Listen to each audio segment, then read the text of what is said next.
ಕಾಲವ ಕಳೆಯುತ್ತಿರೆ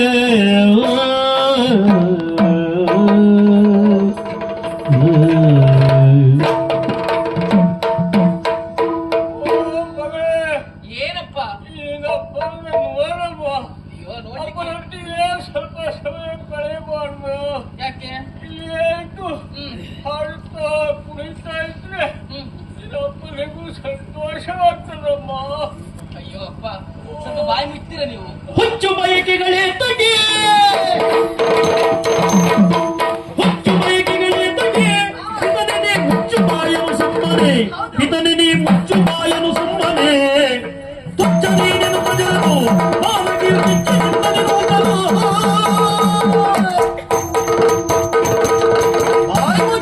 ಅಪ್ಪ, ಅಯ್ಯೋ ಯಾವಾಗ ನೋಡಿದ್ರು ಮಗಳೇ ಮಗಳೇ ಮಗಳೇ ಅಂತ ನಿಮ್ಮದೊಂದು ಹಪ್ಪು ರಗಳೆ. ನನ್ನ ಮಗಳಮ್ಮ ಇದು.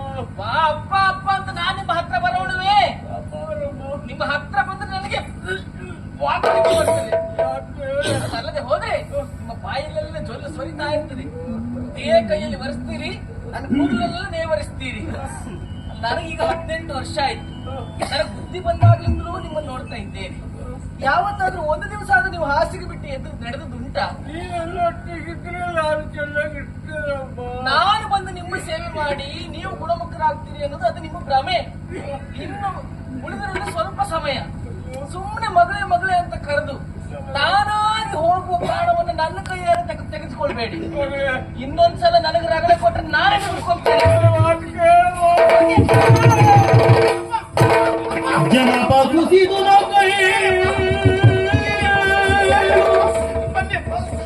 ಮೇದಿನಿಯ ಮನದಿ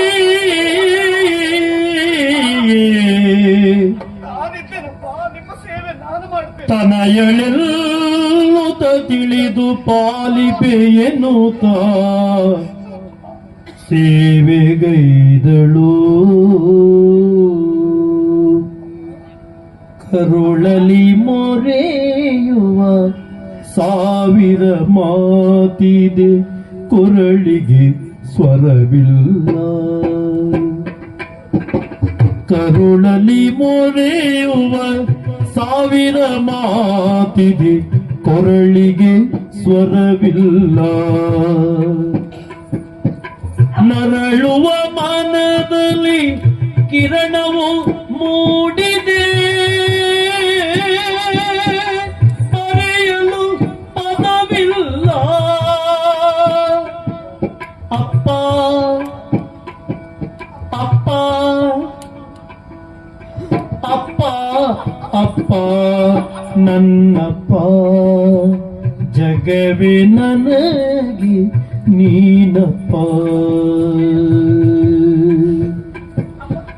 ಮೂಡಿ ಹೊಂಬೆಳಕು ತೀಡಿ ತಂಗಾಳಿ, ರೂಢಿಗೆ ರವಿ ಉದಯ.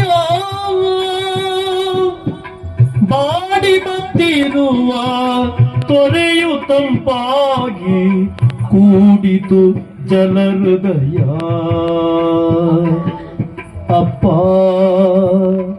ಅಪ್ಪ ನನ್ನಪ್ಪ.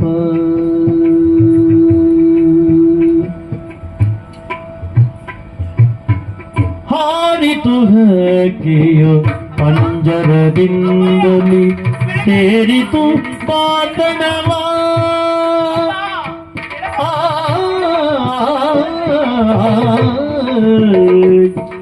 ಹಾರಿತು ಹಕ್ಕಿಯೋ ಪಂಜರದಿಂದಲಿ, ಸೇರಿತು ಬಾಂಧನವ.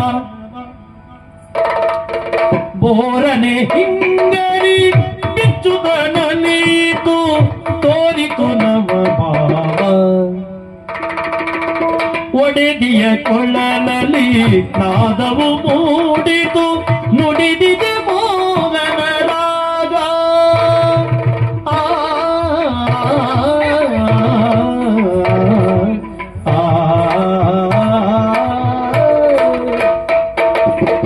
ಒಡೆದಿಯ ಕೊಳ್ಳಲಲ್ಲಿ ನಾದವು ಮೂಡಿತು, ನುಡಿದಿದೆ ಮೋಗನ ರಾಗ. ತುಡಿಯಲು ಕಾಗಳು ನಲಿಯಿತು ನೂಪುರ ಮಿಡಿದಿದೆ ಮನವೀಗ ಅಪ್ಪ ಅಪ್ಪ ನನ್ನಪ್ಪ ಅಪ್ಪ ಅಪ್ಪ ನನ್ನಪ್ಪ ಜಗವೇ ನನಗೆ ನೀನಪ್ಪ ಜಗವೇ ನನಗೆ ನೀನಪ್ಪ ಜಗವೇ ನನಗೆ ನೀನಪ್ಪ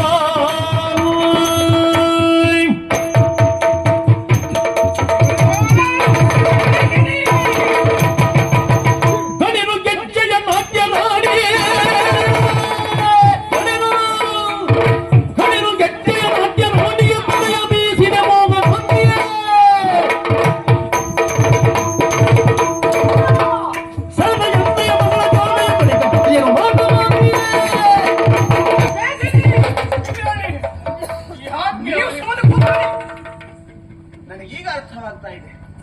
ಅಪ್ಪ ನಿನ್ನ ಸೊಕ್ಕೆ ಏನೇ ಏನಂತ ತಿಳ್ಕೊಂಡಿದ್ದೀಯ ನೀನು? ಅದಲ್ಲದೆ ಹೋದ್ರೆ ಗಾನನಾಟ್ಯವಂತೆ ನನ್ನ ಮಗಳ ತಲೆ ಕೆಡಿಸಿದೆ ನೀನು. ಈಗ ಗಾನನಾಟ್ಯ ನನ್ನ ಗಂಡನ ತಲೆ ಕೆಡಿಸೋದಕ್ಕೆ ಮುಂದಾಗ್ತಾ ಇದ್ದೀಯ. ಏನು? ನನಗೆ ಅರ್ಥವಾಗ್ತಾ ಇದೆ. ಹೌದು, ಬೆಕ್ಕಿನ ಹಾಗೆ ಒಳ ಹೊಕ್ಕಿದವಳು ನೀನು ಈ ಅರಮನೆಗೆ. ಆದ್ರೆ ನನ್ನ ಮಗಳನ್ನ ವಶಪಡಿಸಿಕೊಂಡೆ, ನನ್ನ ಗಂಡನನ್ನ ವಶಪಡಿಸಿಕೊಂಡೆ. ನನಗೀಗ ಅರ್ಥವಾಗ್ತಾ ಇದೆ, ಇಲ್ಲಿ ಹೆಣ್ಣಿನ ಅಧಿಕಾರ, ನನ್ನ ಸುತ್ತ ಯಾವುದೊಂದು ಬಲೆಯನ್ನು ಹೆಣಿತಾ ಇದ್ದೀಯ ನೀನು. ಅಧಿಕಾರದ ಆಶಯ ಇನ್ಯಾವುದೋ ಯಾಕಾಗಿ ಬಂದವ ನೀನು? ಏಯ್, ಮುಖ ತೋರಿಸಬೇಡ. ನಿನ್ನ ಗಾನ ನಾಟ್ಯಗಳ ವೈಖರಿನ ತೋರಿಸಬೇಕಾದ ಅವಶ್ಯಕತೆ ಇಲ್ಲ. ಹೊರಟು ಹೋಗಲಿಂದ. ಏನಮ್ಮ ಇದು? ಸುಲಭವಲ್ಲವು ನಾಟ್ಯಶಾಸ್ತ್ರವು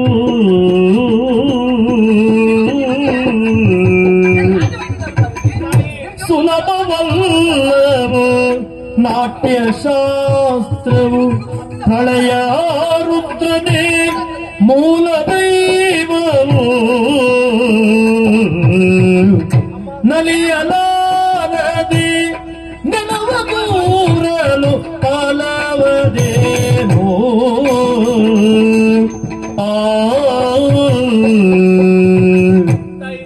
ಏನ್ ತಾಯಿ? ನನ್ನ ಮೇಲೆ ಸಿಟ್ಟಿದ್ರೆ ಹೊಡೆಯಿರಿ, ಬಡೇರಿ, ಬಾಯಿಗೆ ಬಂದಾಗಿ ನಿಂದಿಸಿ.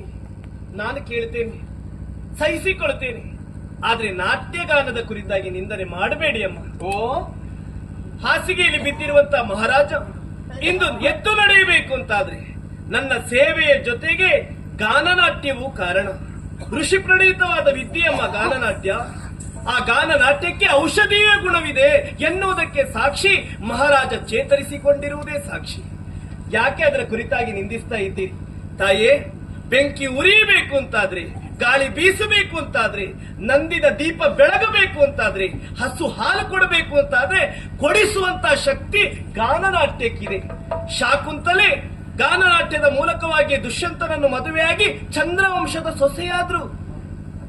ಚಂದ್ರ ಕಲ್ಯಾಣಿಯಾದಂತ ನಿಮಗಿದ್ಯಾಕೆ ಅರ್ಥ ಆಗೋದಿಲ್ಲ? ಮುಚ್ಚವಾಯಿ ಅಮ್ಮ, ಆ ಗಾನ ನಾಟ್ಯಗಳಿಗೆ ಎಲ್ಲರನ್ನು ಗೆಲ್ಲುವ ಶಕ್ತಿ ಇದೆಯಮ್ಮ. ಗಾನನಾಟ್ಯ ಅದು ಋಷಿ ಪ್ರಣೀತವಾದದ್ದು. ನಿನ್ನಿಂದ ನನಗೆ ಉಪದೇಶ ಆಗ್ಬೇಕಾದ್ರೆ ನಾನು ರಾಜಕುಮಾರಿ ನಿಲ್ಬಿಟ್ಟ. ಹೇಳಿದ್ದಮ್ಮ, ಸಿಟ್ಟಾಗಬೇಡಿ. ಗಾನನಾಟ್ಯಗಳನ್ನು ನಾನು ಬಾಲ್ಯದಲ್ಲಿಯೇ ಕಲಿತವಳು.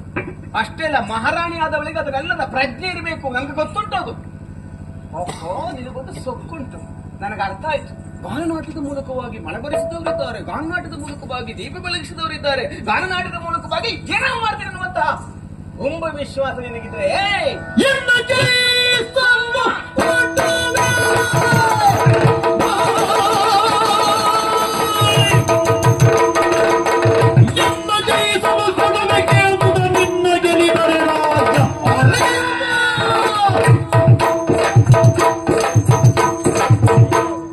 ಎನ್ನ ಪದದಲ್ಲಿ ಗೆಜ್ಜೆ ಒಪ್ಪಿಸಿ ಮುನ್ನ ಹೋಗುವುದು ಶಬ್ದವ.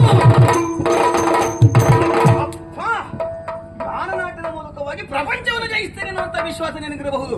ಪ್ರಪಂಚವನ್ನು ಗೆದ್ದಷ್ಟು ಸುಲಭ ಮನಸ್ಸನ್ನು ಗೆಲ್ಲುವುದಲ್ಲ, ನೆನಪಿಟ್ಕೋ. ಏಯ್, ನೀನ್ ಯಾರನ್ನು ಗೆಲ್ಲಬಹುದು, ಯಾವುದನ್ನು ಗೆಲ್ಲಬಹುದು, ಆದ್ರೆ ನನ್ನ ಮನಸ್ಸನ್ನು ಗೆಲ್ಲುವುದಕ್ಕಾಗ್ತದೆ ಅಂತ ಪ್ರಯತ್ನಿಸಬೇಡ. ಆ ದಿವಸ ಹೇಳಿಲ್ಲ, ತಾಯಿ ಪ್ರೀತಿಯನ್ನು ಅದನ್ನ ಸಂಪಾದಿಸುವ ಸಾಮರ್ಥ್ಯ ಉಂಟು ನಿನಗೆ. ನನ್ನ ಮನಸ್ಸನ್ನು ಗೆದ್ದು ನೋಡು, ಆಮೇಲೆ ಏನು ಅಂತ ನೋಡು. ನಿನ್ನ ಗಾನನಾಟ್ಯಕ್ಕೆ ಆ ಸಾಮರ್ಥ್ಯ ಉಂಟಾ? ಅಮ್ಮ, ಏನು? ಗಾನನಾಟ್ಯಕ್ಕೆ ನಿಮ್ಮ ಮನಸ್ಸನ್ನು ಗೆಲ್ಲುವುದಲ್ಲ, ಆ? ನಾಟ್ಯದಲ್ಲಿ ನಿಮ್ಮನ್ನೇ ಗೆದ್ದೇವೆ ಎನ್ನುವ ವಿಶ್ವಾಸ ಇದೆಯಮ್ಮ ನನಗೆ. ಅಪ್ಪ, ನಿನ್ನ ಸೊಕ್ಕೆ ಅಲ್ಲಿವರೆಗೂ ಬಂದೆ ನೀನಲ್ವಾ, ನಾಟ್ಯದಲ್ಲಿ ನಿಮ್ಮನ್ನ ಗೆಲ್ತೇನೆ. ನಿನ್ನೀ ಹುನ್ನಾರ ನನಗೆ ಸಂಪೂರ್ಣವಾಗಿ ಅರ್ಥವಾಗ್ತಾ ಇದೆ. ಅಂದ್ರೆ ಪರ್ಯಾಯವಾಗಿ ನನ್ನನ್ನ ಪಂಥಾಹ್ವಾನ ಕೆಳೀತಾ ಇದ್ದೀಯ. ತನ್ಮೂಲಕವಾಗಿ ಇಲ್ಲಿ ಭದ್ರವಾದ ನೆಲೆಯನ್ನು ಕಂಡುಕೊಳ್ಳುವುದಕ್ಕೆ ಯೋಚಿಸ್ತಾ ಇದ್ದೀಯ ನೀನು. ಏಯ್, ಹೆದರುತ್ತೇನೆ ಎಂದು ಭಾವಿಸಿದ್ದೇನೆ. ಮಹಾರಾಣಿಗೆ ವಯಸ್ಸಾಗಿರಬಹುದು, ಆದ್ರೆ ಗೆಜ್ಜೆಗಳಿಗೆ ಅನುಭವವಾಗಿದೆ. ಏಯ್, ನೀನು ಹೇಳಿದಂತಹ ಮಾತನ್ನ ಪಂಥಾಹ್ವಾನವಾಗಿ ಸ್ವೀಕರಿಸ್ತೇನೆ. ನಿನ್ನ ಜೊತೆಯಲ್ಲಿ ನಾಟ್ಯವನ್ನು ಮಾಡ್ತೇನೆ. ಒಮ್ಮೆ ನೀನು ಸೋತ್ರೆ, ಎಲ್ಲಿಯಾದ್ರೂ ನೀವು ಸೋತ್ರೆ ನಾನು ಸೋತ್ರೆ ನೀನು ಕೇಳಿದ್ದನ್ನು ಕೊಟ್ಟೇನೆ. ಒಮ್ಮೆ ನೀನು ಸೋತೆ ಅಂತಾದ್ರೆ ಕಟ್ಟಿದ ಗೆಜ್ಜೆ ನನ್ನ ಕಾಲ್ಬುಡದಲ್ಲಿ ಬಿಚ್ಚಿಟ್ಟು ಒಂದು ಮಾತನಾಡಿದೆ, ತಿರುಗಿ ನೋಡ್ದೆ ಹೋಗ್ತಾ ಇರ್ಬೇಕು ನೀನು. ನಿನ್ನದಾದಂತಹ ಕಾಡಿಗೆ ಪಂಥಕ್ಕೆ ಸಿದ್ಧಳಿದ್ದೀಯಾ?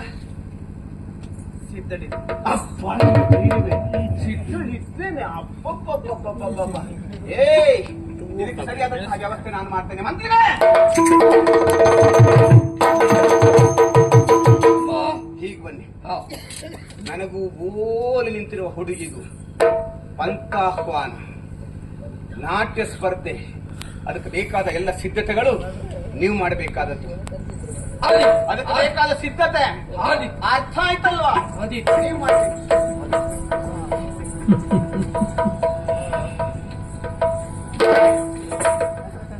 ನೋಡಿದ್ರ ಆಟರಂಗೇರಿವುದು ನೋಡೀಗ,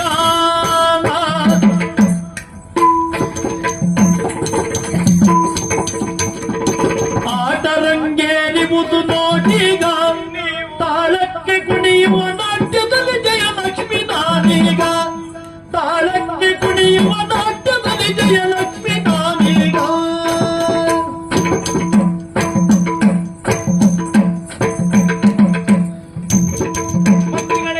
ನೋಟವೇನಿದೆ ಕೂಟವೇನಿದೆ, ಊಟದಲ್ಲಿ ಗೆಲುವಿಲ್ಲವಾಗಿದೆ. ನೋಟವೇನಿದೆ ಕೂಟವೇನಿದೆ, ಊಟದಲ್ಲಿ ಗೆಲುವಿಲ್ಲವಾಗಿದೆ. ಮಾಟ ನಡೆಯದು ನಿಮ್ಮ ಮಂತ್ರ ಫಲಿಸದು, ಮಾಟ ನಡೆಯದು ಮಂತ್ರ ಫಲಿಸದು. ಬೇಟೆ ಗೆಲ್ಲಿದ ಮನೆಗೆ ಬೀಸಿದೆ.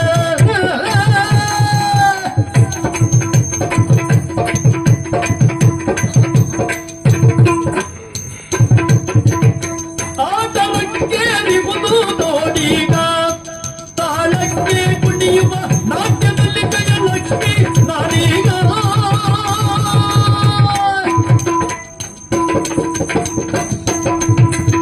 ಮಂತ್ರೀಶ, ಆಶ್ಚರ್ಯವಾಯಿತು ನಿಮಗೆ. ಹೇಗೆ ಪಂಥದಲ್ಲಿ ನಾನು ಗೆಲ್ಲುತ್ತೇನೆ ಎನ್ನುವ ವಿಶ್ವಾಸ ನನಗಿದೆ. ಎಲ್ಲರ ಅದೃಷ್ಟವನ್ನು ಬರೆಯುತ್ತೇನೆ, ಅಲ್ಲ ಬದಲಾಯಿಸ್ತೇನೆ ಅಂತ ಆಡಿದ್ರಲ್ಲ. ಎಲ್ಲಿ ಹೋಯ್ತು ನಿಮ್ಮ ಅದೃಷ್ಟ?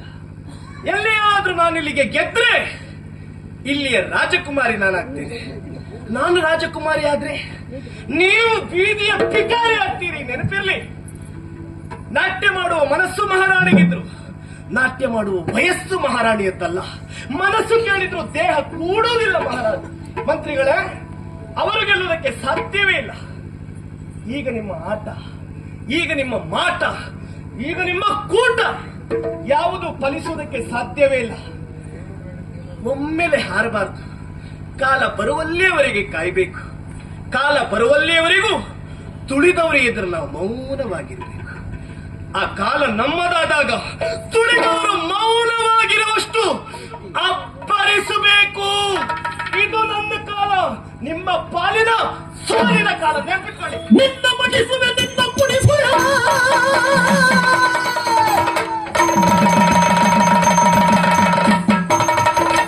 ನಿನ್ನ ಮಡಿಸುವೆ, ನಿನ್ನ ಕುಣಿಸುವೆ, ನಿನ್ನ ಆಟವ ನಿಲ್ಲಿಸಿಕೊಳ್ಳುವೆ. ನಿನ್ನ ಮನವನ್ನು ಬೇಡ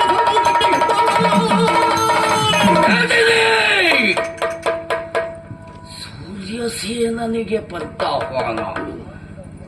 ಇದು ಆಟ, ಅದೃಷ್ಟದ ಆಟ. ನಾಟ್ಯ ಸ್ಪರ್ಧೆಯಲ್ಲಿ ಗೆಲ್ಲುತ್ತೀಯ? ಇಲ್ಲ, ಮಹಾರಾಣಿಗೆ ವಯಸ್ಸಾಗಿದೆ, ಕೂಡುವುದಿಲ್ಲ. ಹಾಗಂತ ಗೆಲುವು ಇವಳದ್ದಾಗಬಾರದು. ಅಂತಾದ್ರೆ ಕುಣಿಸ್ತೇನೆ, ಗೆಲುವು ನಮ್ಮದ್ದು. ಯಾಕೆ ನಮ್ಮ ಗ್ರಹಗಳಿಗೆ ಅಧಿಪತಿ ಸೂರ್ಯ, ಇವಳ ಅದೃಷ್ಟವನ್ನು ಬರೆಯುವವ ಈ ಸೂರ್ಯ ಸೇನ, ನಿರ್ಣಾಯಕರು ನಮ್ಮವರು.